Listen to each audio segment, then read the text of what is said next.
শুভ সকাল বন্ধুরা, আমি প্রিয়া চলে এসেছি একটা নতুন ভিডিও নিয়ে। আজকে আমি আলোচনা করব কটন ডাইপার নিয়ে। যারা নতুন মা হয়েছেন কিংবা যাদের বাড়িতে ছোট বাচ্চা আছে তাদের আশা করছি উপকার হবে।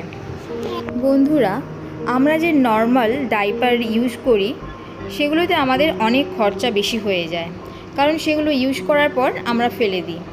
কিন্তু এই কটন ডাইপার ইউজ করে আবার আমরা ওয়াশ করে বারবার ওটাকে ইউজ করতে পারি। আর এই আমার মেয়ের বয়স 4 মাস, আমি 2 মাস মেয়েকে ইউজ করার পরে তারপর আপনাদের কাছে রিভিউ দিচ্ছি। তাহলে বন্ধুরা দেখা যাক এই কটন ডাইপার। আমি কটন ডাইপার দুটো কিনেছি ফ্লিপকার্ট থেকে। আমার খরচা পড়েছিল 298 টাকা। আর আমার ব্র্যান্ড হচ্ছে মমস অ্যান্ড প্রাইড। তাহলে বন্ধুরা দেখুন, আমি দুটো এরকম কটনের ডাইপার মতো পেয়েছি। এর মধ্যে বাটন রয়েছে, সেই বাটনগুলো বাচ্চার সাইজ অনুযায়ী অ্যাডজাস্ট করা যায়। আর এর সাথে দুটো প্যাড, এই যে এইরকম দুটো প্যাড আমি পেয়েছি। এই প্যাডগুলো ভীষণ সফট। তাহলে বন্ধুরা কিভাবে এটাকে ইউজ করা যায় আপনাদের দেখাচ্ছি। এই প্যাডগুলো এখানে এরকম পকেটের মতো রয়েছে, তার ভেতরে এটাকে ঢুকিয়ে দিতে হবে। ঢোকানোর পর সমান করে চারিদিকটা সমান করে নিতে হবে।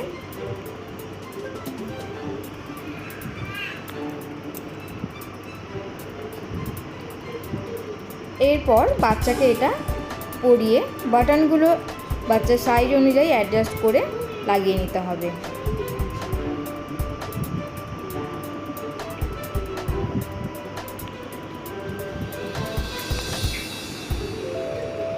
কিন্তু আমার যেটা সুবিধা মনে হয়, এই প্যাডটা ভেতরের দিকে ঢুকিয়ে দিলে সাইডে কিংবা উপরের দিকটা অনেকটা ফাঁকা থাকে, প্যাডটা ঠিক মতন চারিদিকটা পৌঁছায় না।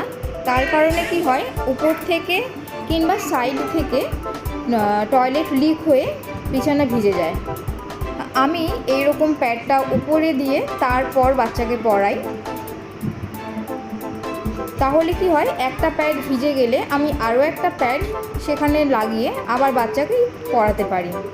আর উপরটা একদম শুকনো থাকে, সেভাবে ভেজা থাকে না, বাচ্চাও কমফোর্টেবল থাকে।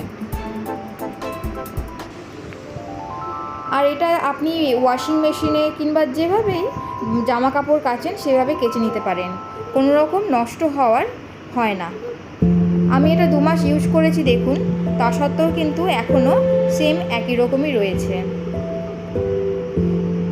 কিন্তু বন্ধুরা আমি একটা কথা আপনাদেরকে বলবো, যে এই প্যাম্পার্সের এই কটন ডাইপারের যে বাটনগুলো লাগানোর পরও এই যে থাইয়ের কাছে যে বাটন রয়েছে, এই বাটন দুটো কিন্তু অবশ্যই লাগিয়ে থাইয়ের জায়গাটা টাইট করে দেবেন। তা না হলে কিন্তু এই থাইয়ের সাইড দিয়ে কিন্তু লিক করবে। এটা লাগানোর সঠিক পদ্ধতিতে যদি না লাগানো হয় তাহলে কিন্তু কটন ডাইপারগুলো ঠিকমতো না পরালেই কিন্তু টয়লেট লিক হয়ে যাবে। দেখুন আমি আমার মেয়েকে পরিয়ে দেখাচ্ছি। দিনের বেলায় আমি এই কটন ডাইপারগুলো ইউজ করি।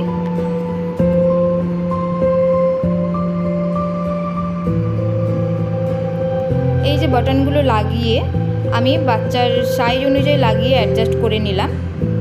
এরপর দেখুন এই সাইডে মনে হচ্ছে একটু ঢিল ঢিল রয়েছে, তাই এই সাইডের বাটন দুটো লাগিয়ে আমি সাইডটাকেও টাইট করে দেব। আমার মনে হয়েছে বাচ্চাদের দিনের বেলার জন্য এই কটন ডাইপারগুলো বেস্ট। এবং আমি যখন ডাক্তারের কাছে যাই কিংবা 1 ঘন্টার মতো কোথাও বাইরে বেরোই, আমি এটাই পরিয়ে নিয়ে যাই।